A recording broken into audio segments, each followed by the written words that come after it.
that on video? Doesn't matter. All right. This is really, we have nothing planned. But Do we ever? Huh? Do we ever? No, we have nothing planned ever. But I'm saying even more so, we have nothing planned. And today's Sunday, and I'm gonna shoot. I don't know how long we're gonna be here. I'll probably have to stop because it's getting cold. But I'm gonna show you a segment where we're just working out kind of and going over stuff. And pretty much you can have an idea of what we're talking about and details into what we're doing. And pretty much I just said nothing. So this is the show that we actually do some Wing Chun at class? All right. All right, let's go to rolling. All right, let's roll. The key when you do any kind of rolling motion is the control aspect. Everyone does the control aspect. But if you look how I'm rolling, it looks like, from a naked point of view, it looks just like two guys rolling hands. You know, we're driving a car and two Asian guys who are going to hit each other because we don't know how to drive. All right, but in actuality, I've talked before, is actually everything I'm doing is my motion's going forward. But I'm going forward and still controlling my center of gravity every single time from that. So it's not unusual when you're rolling. If you know what you're doing, the sensation of the roll is almost like, imagine I'm doing a push-up. Push-up with both hands. Push-up with both hands. Push-up with both hands. But sometimes you may roll with somebody who doesn't know how to roll, but it's not their fault.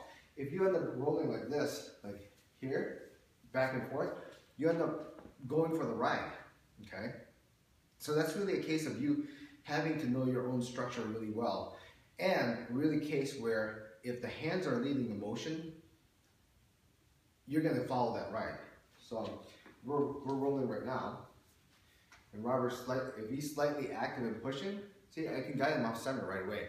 And I may not intentionally mean to do that because I don't know how to target him also, but if he's pushing his hands forward, right, but using his arms to do that, then once it's forward, see, he can be led right away. Think of it, these are the dogs, this is the master, okay? Don't let the dogs take control of that. But if his hands are here, look, if I tell him, aim at my center, okay? I go like this, see, he can be taken offline. But if he's here, right, closer to his body, right, and his hands are passive, relax the arms just a bit more, and then as soon as I move him, yeah, right there, see, he counters it right away. Hard to see, it doesn't look like he does anything, but if the hands are extended and doesn't have the support of the body, that means it's talking. If it's talking, I can guide him offline and move him off center right away. If he's passive and the body is the first thing connecting, the sensation is he'll feel the body react first. Okay, so in other words, if his hands are out here and I take him offline, and normally I don't concern myself with that, but if the person doesn't know how to roll, you take him offline, the first thing he'll feel is he'll try to make the adjustment with the arms. Okay, the arms just, he's like here, and he'll try to adjust the arms, you'll feel the muscle tension like that. If that is the case, it's too slow. That means you're reacting to that force. So just like a trained dog, here's the bone, bite. Okay, so that's why even if he says, aim at the center, aim at the center, aim at the center, tension's here, he's talking, you can move him offline right away. Doesn't matter if he uses muscle or not, okay? But if his hands are close to his body, it doesn't have to be too close, but just naturally supported by his body, and it's passive, in other words, just the right amount that's flowing, okay? Forward energy, don't misinterpret that. Forward energy is not, oh, you going forward and forcing it right away. Forward energy, if I hold my hand like this, I already have forward energy. I don't have to go and put the forward energy in. So think of it this way, forward energy in the sense that you can, okay, let's say if I swing the bat, you can see me swing the bat and there's a forward energy in there. But imagine that, like, here's a hose, okay, here's a hose. And if he sprays, you see the water come out. But when the water, if you have a hose and he hasn't pushed the nozzle yet, or the grip, it's still going forward the entire time, even though he's not doing anything. So if he's doing it right and holding the tension correctly, there's forward energy already in there. You don't have to put the emphasis of going forward with it. Okay, so if you see improper tension, like the hands too relaxed, then basically think of that as a clog. If you feel a bit too tight, think of it as a compression so that the flow won't happen. But if it's just right, just perfect, where it's just enough to hold it from being too light or too hard, then when he has this, the first thing he'll feel is the body will make the adjustment. The body will make the adjustment from that. All right?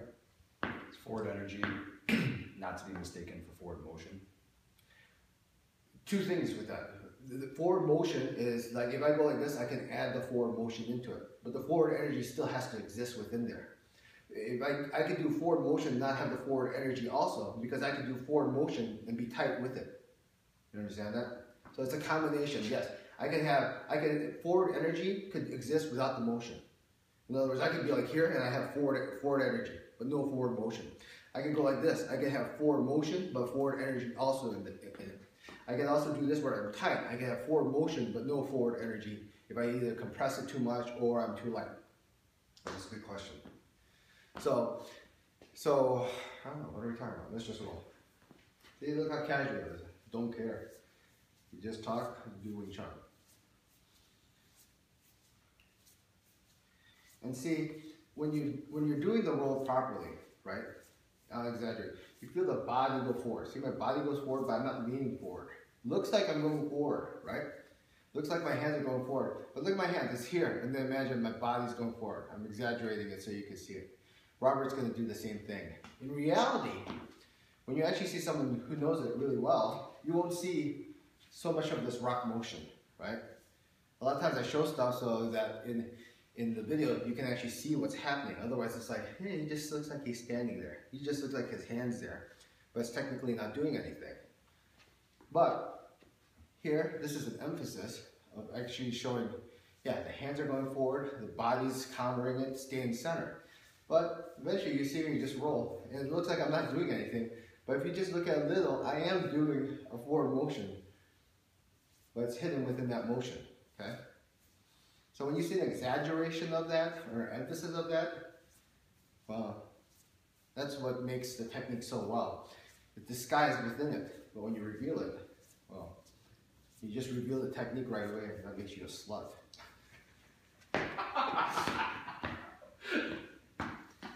All right, we'll come back and talk more about that in a second.